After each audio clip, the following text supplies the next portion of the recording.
Hello students, good evening. कहना है कि क्लास 10 सीबीएसई का साइंस एग्जाम जो है वो 2 मार्च को है। तो बच्चों का कहना है कि सर कुछ साइंस का गेस्ट क्वेश्चन बताइए।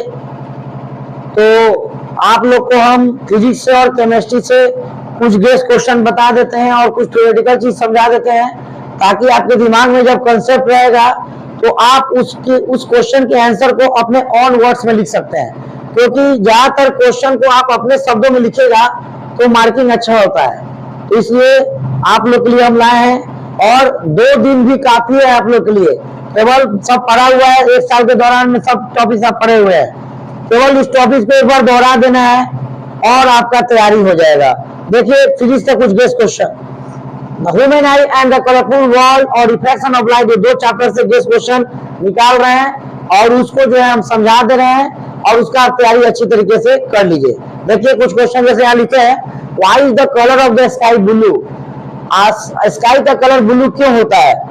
तो स्काई का कलर ब्लू इसलिए होता है कि सन का जो व्हाइट लाइट है वो 7 कलर का मिक्सचर है। तो उसमें जो ब्लू लाइट है और जो वायलेट लाइट है उसका स्कैटरिंग बाकी 5 कलर के कंपेयर में ज्यादा होता है। तो वायलेट लाइट ऑलरेडी सन के लाइट में बहुत कम है, तो मेनली इसमें ब्लू लाइट हो गया। स्कैटरिंग ज्यादा जिस लाइट का होता है उसमें 2 लाइट आता है, एक ब्लू लाइट और वायलेट लाइट। तो वायलेट लाइट ऑलरेडी पहले से कम है सन के लाइट में, तो उसमें ब्लू लाइट बच गया। तो ब्लू लाइट जो है उसका स्कैटरिंग ज्यादा होता है सभी कलरों के कंपेयर में। ब्लू और वायलेट का सभी कलरों के कंपेयर में स्कैटरिंग ज्यादा होता है। तो ब्लू कलर का स्कैटरिंग ज्यादा होता है, इसी कारण से स्काई का कलर ब्लू होता है। और इसी को आप इंग्लिश में ट्रांसलेट कर कर लिख दीजिएगा। Define dispersion of light. Dispersion of light का मतलब है when a white light of the sun is passing through a glass prism then it disperses into 7 colors। जब भी सन का व्हाइट लाइट प्रिज्म से पास करता है तो 7 कलर में डिस्पर्स हो जाता है। इस फेनोमेना को डिस्पर्सन ऑफ लाइट कहते हैं। और वो 7 कलर का इमेज जिस स्क्रीन पर बनता है उसको स्पेक्ट्रम कहते हैं। तो व्हाइट स्क्रीन जो हो गया जिस पर इमेज बन रहा है 7 कलर का, वो स्पेक्ट्रम है। और याद रखिएगा, सन का व्हाइट लाइट जब प्रिज्म से पास करता है उस 7 कलर में जब डेविएट होता है, डिस्पर्स होता है 7 कलर्स में, तो 7 कलर्स का स्पीड सेम होता है। केवल उसका वेवलेंथ अलग, फ्रीक्वेंसी अलग और एंगल ऑफ डेविएशन अलग। सबसे ज्यादा वेवलेंथ अगर होता है वो रेड लाइट का होता है। सबसे ज्यादा जो ऊपर में सबसे रेड होता है, नीचे में सबसे वायलेट। जो सबसे ज्यादा वेवलेंथ रेड लाइट का और सबसे कम वेवलेंथ वायलेट का। और फ्रीक्वेंसी के हिसाब से अगर बात करें तो सबसे ज्यादा फ्रीक्वेंसी जो होता है वो वायलेट का होता है और सबसे कम फ्रीक्वेंसी जो होता है वो रेड लाइट का होता है। मतलब 7 कलर का जो मिक्सचर विब्जियोर कहलाता है, VIBGYOR, तो इसमें सबसे ज्यादा वेवलेंथ रेड लाइट का है और सबसे कम वायलेट का है। तो जिसका वेवलेंथ ज्यादा उसका स्कैटरिंग कम, और जिसका वेवलेंथ कम उसका स्कैटरिंग सबसे ज्यादा। सबसे ज्यादा फ्रीक्वेंसी वायलेट का है और सबसे कम फ्रीक्वेंसी रेड का है। लेकिन वेवलेंथ में सबसे ज्यादा वेवलेंथ रेड लाइट का, सबसे कम वायलेट का। सबसे ज्यादा जो डिस्पर्सन होता है वो वायलेट कलर का होता है और सबसे कम डिस्पर्सन जो होगा वो रेड कलर का होगा। एंगल ऑफ इमर्जेंस, तो the angle between normal and emergent रे is called angle of emergence. It is noted bye angle E. Lateral displacement, the perpendicular distance between incident ray and emergent ray is called lateral displacement. Write Snell's law. The ratio of the sine of the angle of incidence to the sine of the angle of refraction is constant. This law is known as Snell's law. N is equal to sine I by sine R. Define refractive index. Snell's law से refractive index का definition भी आया. The ratio of the speed, the ratio of the sine of the angle of incidence to the sine of the angle of refraction is always constant, and this constant quantity is called refractive index, which is denoted by mu or n. Refractive index is a constant value. Refractive index यह बताता है कि light कितने amount में bend हो रहा है. जितना ही रिफ्रैक्टिव इंडेक्स ज्यादा होगा उतना ही लाइट ज्यादा बेंड करेगा, और जितना ही रिफ्रैक्टिव इंडेक्स कम होगा उतना ही लाइट कम बेंड करेगा. मतलब रिफ्रैक्शन ऑफ लाइट लाइट के बेंडिंग का मेजर बताता है. जितना ही ज्यादा रिफ्रैक्टिव इंडेक्स उतना ही ज्यादा लाइट बेंड होगा, और जितना ही कम रिफ्रैक्टिव इंडेक्स उतना ही लाइट कम बेंड होगा. तो रिफ्रैक्टिव इंडेक्स एक न्यूमेरिकल वैल्यू है जिसको n या म्यू से डिनोट करते हैं, और ये एक रेशियो होता है, और इसमें इसका कोई यूनिट नहीं होता है. There is no unit of ratio. Refractive index is unitless.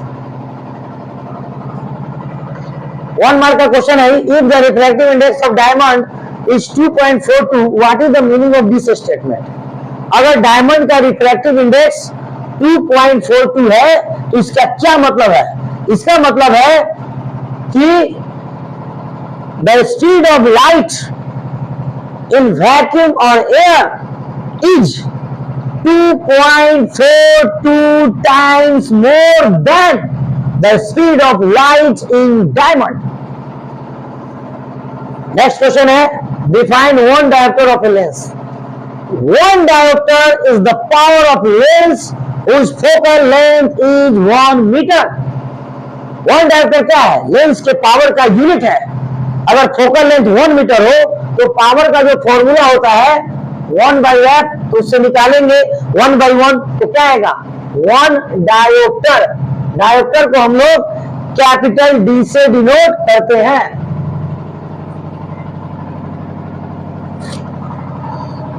Define power of accommodation. Power of accommodation क्या है? आंख का एबिलिटी जो है दूर के भी ऑब्जेक्ट के इमेज को रेटिना पर बनाना और नजदीक के भी ऑब्जेक्ट के इमेज को रेटिना पर बनाना, यही आंख का जो एबिलिटी होता है यही पावर ऑफ एकोमोडेशन कहलाता है. जब आंख दूर के ऑब्जेक्ट को देखता है तो फोकल लेंथ बढ़ जाता है और लेंस पतला होता है, और वो रिलैक्स में होता है, और नजदीक के ऑब्जेक्ट को देखने पर वो कंट्रैक्ट होगा, लेंस मोटा होगा और फोकल लेंथ डिक्रीज करेगा. तो पावर एकोमोडेशन क्या कहता है कि दूर के भी आंख का जो एबिलिटी है दूर के भी ऑब्जेक्ट के इमेज को रेटिना पर फोकस करना, नजदीक के भी ऑब्जेक्ट के इमेज को रेटिना पर बनाना, this ability of human eye is known as accommodation power of the eye. ये 6 क्वेश्चन हो गया, इसको लिख लिए, फिर और क्वेश्चन ऐड करके हम समझाते हैं. और एक और बात जान लीजिए, अगर ऑब्जेक्टिव क्वेश्चन में पूछ दे कि रेनबो फॉर्मेशन में लाइट का कौन कौन सा फेनोमेना होता है, तो याद रखिएगा रेनबो फॉर्मेशन में लाइट का 3 फेनोमेना उसमें मौजूद है. पहला डिस्पर्सन, दूसरा रिफ्रैक्शन, तीसरा इंटरनल रिफ्लेक्शन.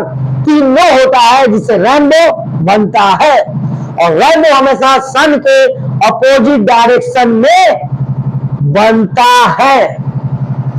बारिश होने के बाद जो रेन ड्रॉप्स होते हैं एटमॉस्फेयर में, तो बारिश होने के बाद जब धूप निकलता है तो सन का व्हाइट लाइट जब उस रेन ड्रॉप्स पर पड़ता है तो वो जो रेन ड्रॉप्स है वो बहुत सारे छोटे छोटे प्रिज्म की तरह बिहेव करता है. तो सन का व्हाइट लाइट जब उस रेन ड्रॉप पर पड़ता है तो सन के व्हाइट लाइट को 7 कलर में डिस्पर्स कर देता है, और वो 7 कलर का रंगीन पट्टी जो आसमान में नजर आता है दैट इज कॉल्ड रेनबो. और rainbow is always form opposite to the sun. Sun के अपोजिट में बनता है रेनबो, जिसको बोलते हैं इंद्रधनुष. In the formation of rainbow the 3 phenomena of light is present in it. Its names are dispersion, refraction and internal reflection. That's it. इसको उतारिए फिर बताते हैं। देखिए स्टूडेंट्स, अब 7 नंबर क्वेश्चन है, why do stars twinkling at night? Stars रात में twinkling क्यों करता है? इसका कारण है कि स्टार का जो लाइट है वो स्पेस को छोड़कर अर्थ के एटमॉस्फेयर में आता है। अब अर्थ के एटमॉस्फेयर में भी सब जगह टेम्परेचर सेम नहीं है, कहीं पर गर्म हवा है तो कहीं पर ठंडा हवा है, जिसके कारण डिफरेंट ऑप्टिकल डेंसिटी है यहाँ, रेयर डेंसर। तो डिफरेंट ऑप्टिकल डेंसिटीज के कारण लाइट बेंड होते हुए हमारे आंखों तक पहुंच रहा है, that is called atmospheric refraction. और जब स्टार ज्यादातर लाइट हमारे आंख की ओर रिफ्रैक्ट करेगा तो स्टार हमको ब्राइट दिखेगा, और वही स्टार जब हमारे आंखों की ओर जब लाइट कम रिफ्लेक्ट करेगा तो वो डिम दिखेगा। तो यही bright dim again and again जो कंटिन्यूअस प्रोसेस होता है, that is called twinkling of stars. तो स्टार जो ट्विंकलिंग करता है उसका मेन कॉज है एटमॉस्फेरिक रिफ्रैक्शन ऑफ लाइट। दूसरा, प्लैनेट ट्विंकलिंग क्यों नहीं करता है? प्लैनेट ट्विंकलिंग से नहीं करता है कि स्टार का ट्विंकलिंग, स्टार क्या है? स्टार हमसे अरबों खरबों किलोमीटर दूर है, तो एक पॉइंट सोर्स ऑफ लाइट उसको मान सकते हैं, पॉइंट मान सकते हैं जिससे बहुत सारा लाइट आ रहा है। लेकिन प्लैनेट स्टार के कंपेयर में हमसे नजदीक है, जिसके कारण वो साइड में बड़ा दिखता है और वो बहुत सारा पॉइंट सोर्स, उसमें बहुत सारा पॉइंट है, उसको हम लोग बहुत सारे पॉइंट का कलेक्शन मान सकते हैं। मतलब बहुत सारा पॉइंट नहीं, मतलब कहने का सेंस, समझाने का एक तरीका है कि प्लैनेट जो है वो स्टार के कंपेयर में हमसे नजदीक है तो साइज में बड़ा दिखता है, तो उसको हम लोग बहुत सारे पॉइंट का कलेक्शन मान सकते हैं। तो सब पॉइंट से अलग अलग लाइट आएगा तो उसका इफेक्ट तो नल इफेक्ट होगा, एवरेज 0 हो जाएगा उसका, जिसके कारण वो ट्विंकलिंग नहीं करता है। लेकिन स्टार ट्विंकलिंग करता है क्योंकि एक पॉइंट है वो, क्योंकि बहुत दूर है और वो खरबों किलोमीटर दूर है, तो एक पॉइंट की तरह नजर आ रहा है, एकदम एक बिंदु की तरह नजर आ रहा है, और उस बिंदु से लाइट आ रहा है। डिफरेंट ऑप्टिकल डेंसिटी में एटमॉस्फेरिक रिफ्लेक्शन के कारण वो टिमटिमाता है। Define Tyndall effect. The scattering of light by colloidal particles is called Tyndall effect. The scattering of light by colloidal particles is called Tyndall effect. जैसे Tyndall effect हम बहुत सारे daily life में देख सकते हैं। जैसे कि एग्जांपल, डेंस फॉरेस्ट से जब सन का लाइट आता है तो उसका लाइट चारों डायरेक्शन में फैल जाता है, that is called Tyndall effect. Scattering मतलब क्या होता है? लाइट का चारों डायरेक्शन में फैल जाना। अगला है, why is red light used in danger signal? Danger signal में रेड लाइट का हम यूज क्यों करते हैं? डेंजर सिग्नल में हम रेड लाइट का यूज इसलिए करते हैं क्योंकि रेड लाइट का वेवलेंथ सबसे ज्यादा है। सबसे ज्यादा होने के कारण इसका फॉग या स्मोक के द्वारा स्कैटरिंग बहुत ही कम होगा। तो जिसका वेवलेंथ ज्यादा होता है उसका स्कैटरिंग लिस्ट होता है, लिस्ट स्कैटर्ड, जिसके कारण उसका स्कैटरिंग ज्यादा नहीं होगा। और दूर पर, कुछ दूर पर हम जब खड़े रहेंगे उससे तो पता चल जाएगा कि वहां रेड लाइट जल रहा है, लाइन क्लियर नहीं है, स्टॉप। इसीलिए डेंजर सिग्नल में रेड लाइट का यूज किया जाता है क्योंकि उसका वेवलेंथ ज्यादा है, स्कैटरिंग कम होगा। और जिस लाइट का वेवलेंथ ज्यादा होता है उसमें ये कैरेक्टरिस्टिक्स है कि वो लॉन्गर डिस्टेंस ट्रेवल करता है और वो दूर से उसका लाइट आएगा, हम तक पहुंचेगा और हमको वो दिखाई देगा कि रेड लाइट जल रहा है, लाइट क्लियर नहीं है, स्टॉप। चलते हैं आगे। Why does the sky appear dark instead of blue to an astronaut? इस क्वेश्चन के कहने का अर्थ है कि जो अंतरिक्ष यात्री होते हैं उनको ब्लू के बदले अंधेरा क्यों दिखाई देता है स्पेस में? ऐसा इसलिए क्योंकि स्पेस में एटमॉस्फेयर नहीं है। लाइट को स्कैटरिंग करने के लिए एटमॉस्फेयर होना चाहिए, वो चीज वहां नहीं है, जिसके कारण उसका लाइट स्कैटर नहीं होता है, जिसके कारण वो ब्लू के बदले डार्क दिखता है। Why is the sun white at noon? सन दोपहर में व्हाइट क्यों दिखता है? Why is the sun look white at noon? सन जो है दोपहर में व्हाइट इसलिए दिखता है क्योंकि दोपहर में सन का पोजीशन ठीक हमारे सिर के ऊपर होता है, और सन से जो लाइट आएगा ना एकदम 90 डिग्री एंगल पे आएगा, डायरेक्ट सिर पर पड़ेगा। तो वहां पर सन से हम तक पहुंचने में सन के लाइट को बहुत कम डिस्टेंस ट्रेवल करना पड़ता है, क्योंकि वो 90 डिग्री एंगल पर हो जाता है, ठीक सिर के ऊपर हो जाता है, जिसके कारण उसमें लिटिल अमाउंट में ब्लू लाइट और वायलेट लाइट स्कैटर्ड होता है, और सब कलर एक राइट पर्सन तो व्हाइट लाइट में कन्वर्ट हो जाता है। इसलिए सन दोपहर में व्हाइट दिखता है। यही कारण है कि दोपहर, एक और कारण है कि एक ये तो हो गया कारण, इसका बता दिए।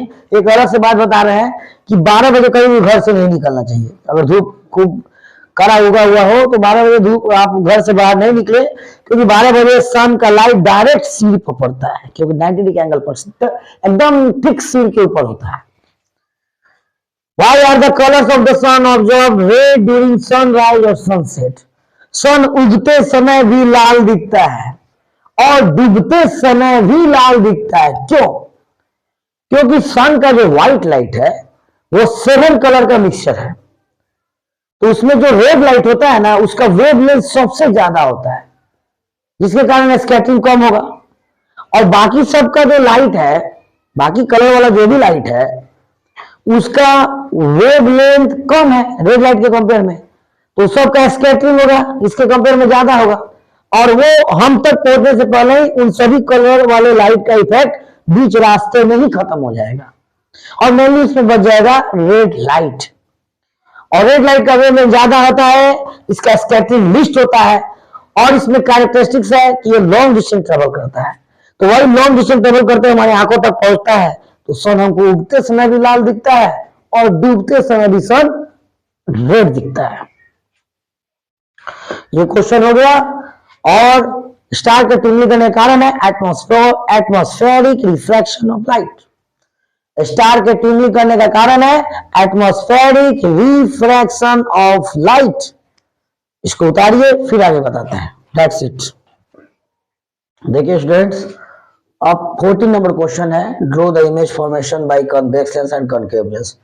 कन्वेक्स लेंस में 6 केसेस है, कॉन्केव लेंस में आपका 2 केसेस है। उसका इमेज फॉर्मेशन आपको प्रैक्टिस कर लेना है और उसका कंक्लूजन भी लिख लेना है।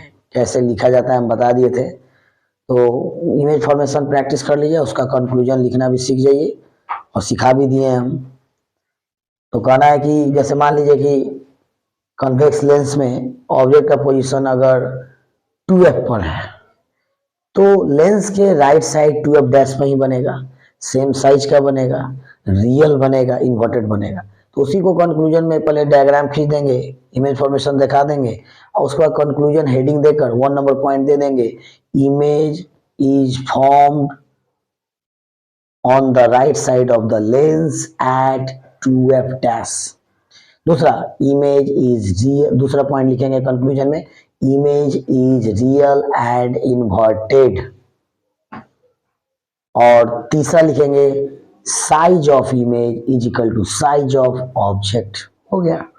इसको रिवीजन कर लेंगे, सब पढ़ाया हुआ है, बस आपको खाली रिवीजन करना है, और रिवीजन करने में इसमें ज़्यादा टाइम नहीं लगेगा। पहले से आप पढ़ रहे हैं, पहले से प्रैक्टिस किए हुए हैं। Right the use of convex lens. Convex lens का 4 यूज और इसका 4 यूज या 3 यूज याद कर लीजिएगा, हो जाएगा। एक बार देख लीजिए दिमाग में आपका सेट करके। मायोपिक आई का डायग्राम प्रैक्टिस कर लेंगे और हाइपरमेट्रोपिक आई का डायग्राम भी प्रैक्टिस कर लेंगे। मायोपिक आई में क्या होता है, दूरी खराब रहता है, और हाइपरमेट्रोपिक आई में नजदीकी खराब होता है। तो मायोपिक आई के उपचार के लिए डॉक्टर कनकेव लेंस वाला चश्मा प्रिस्क्राइब करते हैं लगाने। डॉक्टर जो है कनकेव लेंस वाला चश्मा प्रिस्क्राइब करते हैं कि आप लगाएं मायोपिक आई के लिए कनकेव लेंस वाला चश्मा, और हाइपरमेट्रोपिक आई के लिए कन्वेक्स लेंस वाला चश्मा लगाया जाता है। इसको उतारिए। देखिए अब draw ray diagram of myopic eye, myopic eye का रे डायग्राम प्रैक्टिस कर लीजिएगा, हाइपरमेट्रोपिक आई का भी रे डायग्राम प्रैक्टिस कर लीजिएगा, और ह्यूमन आई का भी फोटो आप बना लेंगे। ह्यूमन आई का फोटो बनाकर उसका लेवल लीड कर प्रैक्टिस कर लीजिएगा। आ भी सकता है, नहीं भी आ सकता है, लेकिन प्रैक्टिस रहेगा तो आएगा, तो आप डायरेक्ट जो है आपको कोई दिक्कत नहीं होगा, तुरंत बना के दिखा, तुरंत बना लीजिएगा आप, ठीक है। तो कहना है कि मायोपिक आई का डायग्राम आपको प्रैक्टिस कर लेना है, हाइपरमेट्रोपिक आई का भी प्रैक्टिस कर लेना है, और ह्यूमन आई का डायग्राम भी प्रैक्टिस कर लीजिएगा। आप किए हुए एक बार और रिवीजन कर लीजिएगा, लेवल लीड भी करना, उसमें लेवल लीड भी कर लीजिएगा, ताकि जब एग्जाम में आए तो आप तुरंत से बना दें। रिफ्लेक्शन ऑफ लाइट चैप्टर से देख लेना है, बाकी सब जो छोटा मोटा है डिफिनेशन वो तो आपको आता ही है, angle of incidence, angle of reflection, ये प्लेन मिरर क्या है, प्लेन मिरर का यूज क्या है, सब जानते हैं आप। कनकेव मिरर, कन्वेक्स मिरर का यूज देख लीजिएगा। Laws of reflection of light क्या है, डायग्राम बना के बताना है। कनकेव मिरर और कन्वेक्स मिरर का यूज देख लेना है, और इमेज फॉर्मेशन कनकेव और कन्वेक्स का जो है उसको अभी प्रैक्टिस कर लीजिएगा। कहने का अर्थ है कि एक्स्ट्रा आप जितना ही ज्यादा प्रैक्टिस कर लेंगे आपके लिए फायदा है कि एग्जाम में आएगा तो तुरंत आप बना लेंगे, कोई क्वेश्चन नहीं छूटेगा। उसके बाद wise convex mirror use in side mirror of the vehicles. क्यों कन्वेक्स मिरर यूज व्हीकल्स के साइड मिरर में कहता है, क्योंकि कन्वेक्स मिरर का वाइड व्यू ऑफ रेंज है कनकेव और प्लेन मिरर के कंपेयर में, जिससे कि वो लार्ज एरिया को कवर करता है। तो दूर से आ रहा है गाड़ी का इमेज बना देगा, और वो देख लेगा अपने साइड मिरर में कि पीछे गाड़ी आ रही है, तो साइड दे देगा या साइड होकर निकल जाएगा। इसलिए गाड़ी के साइड मिरर में कन्वेक्स मिरर का यूज किया जाता है, क्योंकि वो लार्ज एरिया को कवर करता है। That's it. फिर हम डालेंगे वीडियो केमिस्ट्री का भी। Good night.